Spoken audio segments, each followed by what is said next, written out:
আসসালামু আলাইকুম প্রিয় দেশবাসী, আগামী 12 তারিখে আমাদের জাতীয় সংসদ নির্বাচন। তবে আমাদের গোয়ালচুরি নামে আমাদের এখন আছি 4 নং ওয়ার্ড, আমাদের এই নির্বাচনের কেন্দ্র। আমাদের এই মোহাম্মদপুরে এই কেন্দ্র কিন্তু অনেক ঝুঁকিপূর্ণ, এটা আপনারা সবাই জানেন। তো অনেক স্কুলে অনেক কেন্দ্রেতে কিন্তু সিসি ক্যামেরা লাগাইছে। আমাদের গতকালকে লাগাইছে গেছে, দেখেন এই যে সিসি ক্যামেরা, এগুলা থেকে ভিডিও ফুটেজ ইসলামপুর উপজেলা থেকে বড় বড় অফিসাররা বসে দেখবে কোন কেন্দ্রে জামালা হওয়া সৃষ্টি হওয়া গেমজেম হওয়া, তখনই তাৎক্ষণিক খোঁজ পাঠাবে।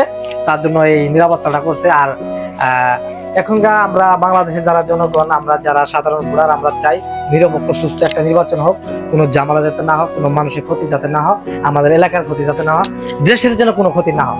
কারণ এখন আওয়ামী লীগ নাই, বাংলাদেশ থেকে আওয়ামী লীগ চলে গেছে। জামাত বিএনপি দুইটি দল সুন্দরভাবে যেন নির্বাচনটা হয়, কারো যেন কোনো ক্ষতি না হয়। আর এই কেন্দ্রে কিন্তু বিএনপির ঘাঁটি, এখানে বিএনপি অনেক বেশি। তবে মহান আবুল আলামিন জানে কে পাস করবে। আমরা এখন ভোট দেওয়া দরকার, ভোট দিব ইনশাল্লাহ। সবাই ভিডিওটা শেয়ার করবেন। আর কে কোন জায়গা থেকে ভিডিওটা দেখছেন, আপনাদের কেন্দ্রে সিসি ক্যামেরা লাগাইছে কিনা একটু কমেন্ট করে জানাবেন। ধন্যবাদ। আসসালামু আলাইকুম।